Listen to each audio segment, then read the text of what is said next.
Les femmes ou les éléments qui m'ont inspirée, dans ma carrière, il y en a une d'abord, c'est ma grand-mère, plus que mes parents finalement. Pas tant par son attitude et cetera, c'est juste que ma grand-mère est une rescapée des camps de la mort et que quand on vit et j'ai été élevée beaucoup par elle, quand on vit avec quelqu'un qui a eu ce passé, on se rend compte que finalement il y a des solutions à toute chose et surtout on peut mettre à distance tout un tas de problèmes qui, au regard de ce qu'elle a vécu, ne sont pas des vrais problèmes. Et donc, ça permet de relativiser, d'avancer aussi. J'ai aucune barrière devant moi. Vu ce qu'elle a vécu, je ne peux pas me mettre de barrière. Donc, il faut que j'avance et que je mène des combats qui sont ridicules par rapport à ce qu'elle a vécu. Mais ça me permet, cette mentalité-là me permet de les mener et me permettre de dire, bah, il n'y a rien qui peut m'arrêter. Elle a survécu, il n'y a rien qui doit nous arrêter. Donc d'abord, voilà, il y a ma grand-mère, il y a évidemment, le soutien, indéfectible de mon mari, qui me pousse tout le temps. Celui bien sûr, bah, de mes enfants qui sont toujours, voilà, fiers, de ce qu'on entreprend, de ce qu'on fait et cetera.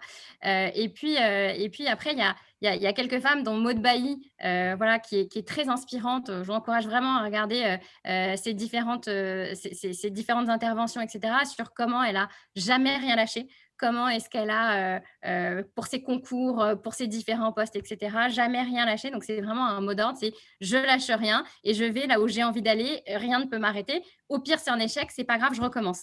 Donc c'est cette culture de l'échec, c'est pas grave et en même temps, je lâche pas pour obtenir, ce que j'ai envie d'aller chercher et ce que je pense pouvoir faire.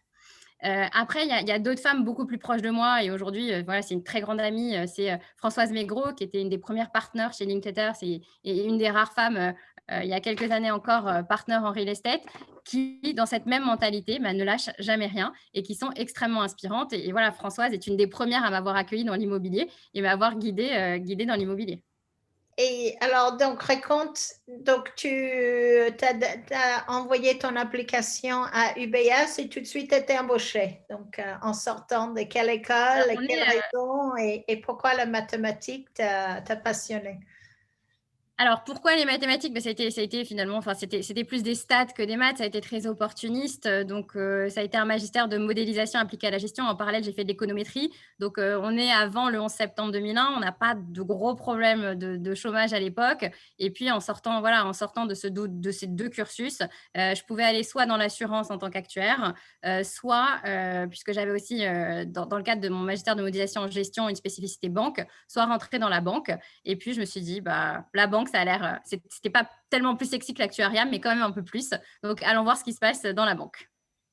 Et à l'époque, effectivement, oui, j'ai commencé tout de suite et puis après j'ai enchaîné, les différents postes chez UBS à Paris et à Genève et puis après Beacon et aujourd'hui Maïri. Comment ça se fait que tu parles si vite là? J'ai remarqué les filles la famille qui a beaucoup de filles, on a tous besoin de parler très vite. Donc, qui était le très grand orateur dans ta famille là? Bah, ça vient de mon père, donc c'est pas pour le coup, c'est pas le côté féminin, de la famille. Non, je crois qu'en fait, c'est plus du tempérament qu'autre chose. J'ai besoin que toujours tout aille vite. En fait, j'aime pas forcément me poser, j'aime pas, voilà, j'aime pas marcher pour prendre du temps et cetera. Donc je pense que, mon ennemi étant le temps, j'ai besoin que tout aille vite, ce qui est pas forcément une bonne chose. J'essaye de me soigner là-dessus, mais effectivement, j'ai besoin de, voilà, de bouger tout le temps. Et par exemple, une réunion de 2 heures où je reste assise pendant 2 heures, c'est quelque chose de difficile. Donc, je travaille beaucoup dessus. Voilà, un restaurant qui dure 2 heures, ça peut être très compliqué aussi. Donc, j'ai besoin de me lever, de bouger, etc. Donc, c'est inhérent à la personnalité. Et ce besoin, voilà, d'avancer, c'est pas la peur du vide puisque le blanc me dérange pas. Qu'il y a un blanc, donc ça, c'est pas très grave. C'est juste besoin de donner l'idée, besoin de. Je pense qu'il faut pas beaucoup de mots pour envoyer ce qu'on a envie de dire. Alors, dans Beacon Capital Partners, qui avait plus de 2 milliards, parce que je le connais bien, toi, tu m'avais parlé de ton patron et justement le soutien qu'il t'a donné. Parce Mais que complètement, ça aussi, Jean-Marc Besson, ouais. qui a été un formidable puissant, dont c'est l'anniversaire d'ailleurs aujourd'hui. Donc Jean-Marc, si tu as ce message, bon Hey, anniversaire. Jean-Marc, super. Parce que Jean-Marc c'est important de savoir des gens qui étaient toujours respectueux de femmes. Donc, ce que Alors tu m'as il a non seulement expliqué. respectueux, mais il a été quand même assez extraordinaire puisque, bah, quand j'ai démarré chez Beacon, j'avais, 2 enfants déjà et puis, j'ai démarré en fait, avec une troisième grossesse, qui était pas forcément attendue mais, voilà, mon fils aujourd'hui et voilà, mon grand amour. Et en fait, voilà, j'ai rapidement dit à Jean-Marc que j'étais enceinte, que c'était pas forcément l'objectif de ma venue chez Beacon, que je lui ai dit un peu comme ça, je dis voilà, je me rends compte que je suis enceinte un peu avant un peu avant le troisième mois. Et je lui dis voilà, Jean-Marc, je suis enceinte, je te le notifie pas, tu peux mettre fin à ma période d'essai parce que je trouve pas ça, même en tant que femme, je trouve pas ça. Tu recherches j'ai passé 11 entretiens, tu recherches un poste de directeur financier, etc. Et moi, j'arrive avec mon problème qui est devenu ma grande joie. Donc, je te le notifie pas. Tu peux mettre fin à ma période d'essai. T'en fais ce que tu veux. Et il m'a répondu, est-ce que le job te plaît? J'ai dit oui. Il me dit alors, t'es parmi nous. Et donc, Ah, voilà, ça a été une super expérience. Ça a été une équipe formidable avec laquelle je suis encore très soudée aujourd'hui. On se voit encore tous beaucoup. Et puis Jean-Marc a été formidable. Voilà, sur le directeur financier européen, ça a peut-être été moins bien perçu, le fait que je sois enceinte. Mais voilà, j'ai travaillé jusqu'au jour de mon accouchement. J'ai travaillé après, mais parce que je le voulais, pas parce qu'on me l'a demandé. Parce que c'est vraiment quelque chose qui me tenait à cœur. Et puis, j'ai aimé ce que je faisais. J'ai vraiment et beaucoup apprécié ce justement, que je faisais. d'aimer ce qu'on fait, est-ce que toi, tu avais senti ces moments de culpabilité que tu passais pas assez de temps avec tes enfants? S'ils m'entendent, je ne devrais pas répondre, mais non, en fait, non. Parce que, effectivement, la balance n'est pas bonne. Aujourd'hui, en tant qu'entrepreneur, la balance n'est pas bonne entre la vie privée et la vie perso. Donc, j'essaie vraiment de mélanger les deux. J'ai mis mes bureaux à côté du collège, voilà, pour qu'ils puissent venir, etc. Donc, je m'adapte un peu, mais j'ai pas de culpabilité parce que je pense qu'une maman épanouie, c'est une bonne maman et que c'est pas du temps, c'est pas le temps, le nombre d'heures qui compte, mais c'est la qualité des heures qu'on passe ensemble. Donc, j'ai pas ce sentiment de culpabilité parce que je passe pas énormément d'heures, parce que je suis pas à la sortie de l'école, parce que j'ai pas fait beaucoup de bains en donnant beaucoup de bains dans ma vie aux enfants en dehors des week-ends. Donc, j'ai pas ce sentiment de culpabilité. Et voilà, j'ai deux garçons, une fille. Je suis extrêmement proche des trois, particulièrement de ma fille, qui est une grande féministe révoltée aujourd'hui. Et elle a quel âge? Elle a 14 ans. Ah oui, Elle super. a, voilà. Elle a 14 ans. Elle connaît voilà, toutes les bios de femmes qui ont fait beaucoup de choses pour la cause des femmes. Elle est très engagée.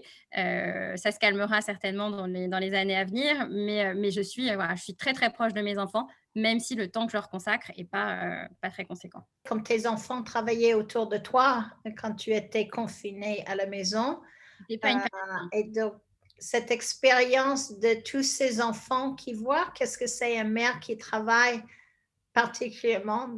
Explique-nous un petit peu comment ça s'est passé, parce que La, c'était de la bons moments quand même. Le Covid nous avait amené quelques souvenirs importants. Ah, c'est sûr qu'on a passé. Alors, nous, on a été malades. Déjà, on a été malades tous les cinq le jour du confinement. Donc, le jour du confinement, on a commencé à avoir les premiers symptômes voilà, ça faisait pas de doute sur le fait qu'on était malade. Donc, on s'est complètement enfermés pendant 3 semaines, tous les cinq. Je faisais mon pain, on a mangé toutes les conserves, on a vidé le congélateur, on a tenu 3 semaines sans mettre le nez dehors pour risquer de contaminer personne. Donc, on a déjà vécu comme ça, avec pour certains des symptômes, pour d'autres sans symptômes, juste de la fatigue, etc. Donc, il fallait gérer un peu tout ça. Et c'est inconnu, puisqu'à ce moment-là, en mars, on ne savait pas grand-chose non plus. Donc, ça a été géré. Après, je remercie notre gouvernement qui a maintenu l'école coûte que coûte, parce que la période scolaire, ça a été vraiment très difficile.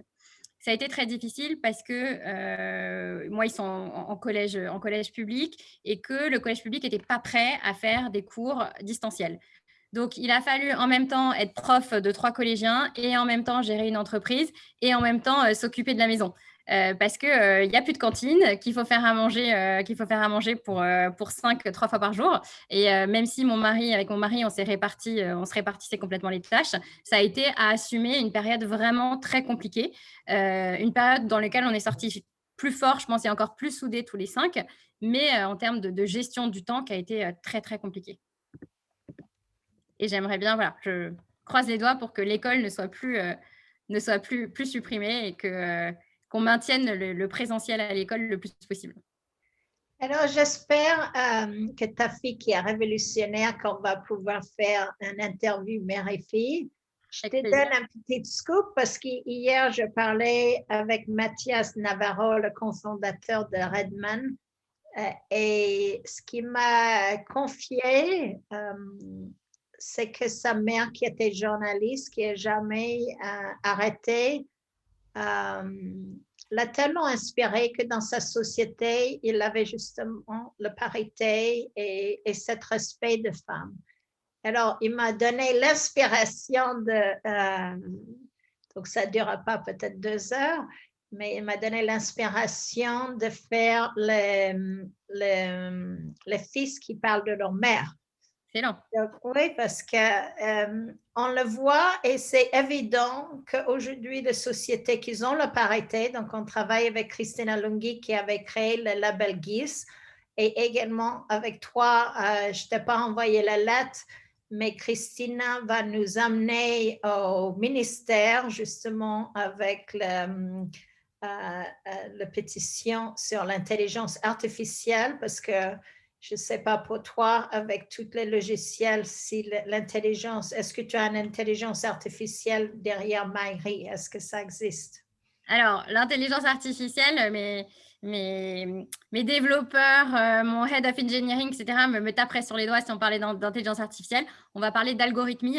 L'intelligence artificielle, finalement, c'est ce qu'on entend et qu'on vulgarise, c'est de l'algorithmie. Effectivement, on a tout un tas d'algorithmes dans la plateforme, tout un tas d'aides à la décision complètement automatisées, tout un tas d'éléments qui permettent, non pas de dire qu'on a de l'IA, mais qu'on a une algorithmie forte et qui permettent voilà, de faire des calculs instantanés, de plus avoir des fichiers avec 20 onglets Excel, de plus avoir d'erreurs surtout, puisqu'on est vraiment sur la fiabilité de la donnée. Donc, on a développé en fait de l'algorithmie forte.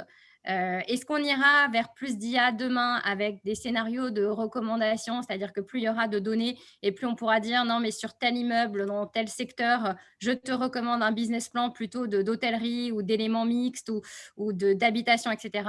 Dans les années à venir, on ira clairement dans cette direction. Dans les 5 à 10 années à venir, la compétence technologique nous permettra de le faire. On avait parlé aussi de si tu devais tout refaire, est-ce que tu as songé un jour, peut-être j'aurais pas dû choisir la finance Non, j'aurais dû faire de l'histoire de l'art. aux Non, Jeux olympiques avec le sport combatif ou... Non, alors mais c'est inhérent à mon histoire, j'avance pas avec des regrets, j'avance, voilà. Donc je remets pas en question, ce qui s'est passé. Je suis extrêmement fataliste, donc je remets pas en question les choses. Encore une fois, je suis contente d'avoir eu des enfants, plutôt tôt et pas, du coup, en même temps d'avoir eu l'idée de créer une entreprise parce qu'à un moment donné, on a quand même toutes ses limites et on peut pas tout gérer. Peut-être que j'aurais pu, au sein de Beacon, lancer plus tôt Myri, avoir, finalement ce courage et cet élan de me dire mais si, il faut lancer là et pas me laisser porter par des investisseurs, etc. Me dire mais non, je fonce, j'y vais. Voilà, peut-être quelques années en amont, on aurait déjà pu lancer l'aventure. Alors, juste, donc, il y avait quelqu'un qui est spectateur anonyme, on ne sait pas qui c'est. Et comment avez-vous fait vos premières levées de fonds? Ah, comment? La Les première, spectateurs anonymes. alors spectateur anonyme, comment est-ce qu'on a fait notre première levée de fonds? Première levée de fonds, on l'a fait auprès de Friends and Family. Alors, le Friends and Family, c'est des tickets environ de 10 000 € à peu près au minimum et qui sont allés jusqu'à 150 000 €. Et il s'est avéré que ce Friends and Family s'est transformé avec des gens avec qui je travaillais, qui ont investi en perso, avec évidemment le vrai Friends and Family dur. Et donc, on a levé en 6 mois 500 000 € qui nous ont permis de faire nos premières maquettes, nos premières démonstrations. Également, ce qui est très important dans les levées, c'est d'avoir des clients qui sont des early adopteurs, donc des clients qui vous accompagnent, qui croient dans ce que vous voulez faire. C'est-à-dire un peu un modèle qui n'est pas tellement français, qui est plutôt américain, où on va avoir des clients, on leur dit voilà où est-ce que je vais, est-ce que tu veux m'accompagner, est-ce que tu veux être early adopteur. Donc ça a fonctionné. Et donc au bout de 2 ans, on avait levé des fonds auprès de Naxicap notamment, et on a levé 3 millions d'euros. Et aujourd'hui, est-ce que ça suffit ou comment? Donc vis-à-vis d'une société qui va s'inscrire, parce que tu as des grands groupes, tu as des fonds le plus important du monde qui utilisent Myri aujourd'hui. Donc, quelle est la belle aventure pour ces clients, pour toi? Wire, c'est la première plateforme Internet pour des femmes dirigeantes. Donc, je suis loin de tes complications avec l'asset management, mais Euh, il y a des choses très compliquées sur la maquette C'est et une, l'Internet prend beaucoup d'argent, comme on sait. Alors, c'est sûr que c'est de l'investissement, mais voilà, c'est de l'investissement capitalistique, c'est certain, humain beaucoup, puisqu'on est quand même déjà nombreux avec 28 personnes. Ce qu'on apporte à nos clients, on a une collaboration, certes, dans la plateforme, parce que c'est notre base d'être collaboratif, mais également, on a une collaboration dans la conception. Ça veut dire que si un utilisateur n'arrive pas ou pense qu'il y a une autre modélisation, qu'il y a autre chose à faire, on a tout un process de mis en place pour recueillir son besoin et on va le développer, mais on ne va pas le développer pour lui, on va le développer pour l'ensemble des acteurs qui sont connectés à la plateforme. Donc, dans la conception, c'est extrêmement collaboratif aussi. Donc, voilà, sur des nouveaux modules, on va créer des clubs utilisateurs pour recueillir la conception. C'est sûr que Isabelle et moi, on a une vision de l'asset management, une vision de ce qui a besoin, mais on est encore plus riche avec la vision de nos utilisateurs et aujourd'hui, on avance essentiellement avec eux.